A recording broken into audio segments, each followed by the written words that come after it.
pizza either, because this is going to be a rough primary and certainly would be an even rougher general election.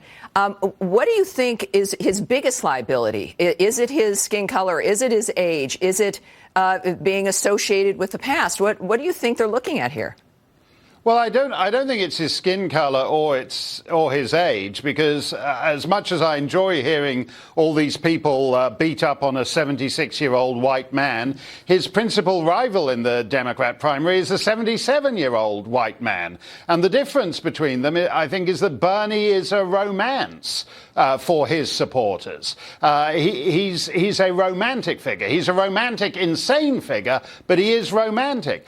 Biden is tired and is in the awful position of being unable to run as himself, because the Democrats have basically disowned 90% of what Joe Biden has been doing in Washington the last 45 years. So that's a terrible problem for a guy when you have to run in an essentially dishonest way, which is why he gave this tortured and weird rationale as to why he's decided to get into the race in this video. So Bernie has it way easier. Bernie just has to be Bernie, and Biden is trying to be something other than Biden. Yeah, in the video, it was interesting in that he really based it in Charlottesville, and it seemed as though that it was this fear that all of America had become racist, and he's supposed to be the moderate, and yet that is the rhetoric of the left, and the rhetoric of the left really also is kind of sexist and racist in a way, and ageist.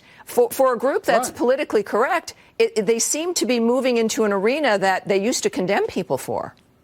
Well, it is very interesting that old people are the last people you can beat up on. And I think that's to do with the fact that Democrat ideology essentially now is living in a kind of hyper-present tense. Right. So that anything that happened before the day before yesterday is entirely irrelevant. So that means that people who exemplify it, that's candidates who are older than 12 years old, can be beaten up on the grounds of their age. But Biden doesn't even do the old thing well, because say what you like about Russian collusion, but the basic premise of the Russian collusion fever was that Trump was some kind of deep sleeper, or not so deep sleeper, for Vladimir Putin. That doesn't indict all Trump supporters. Right. This weird thing that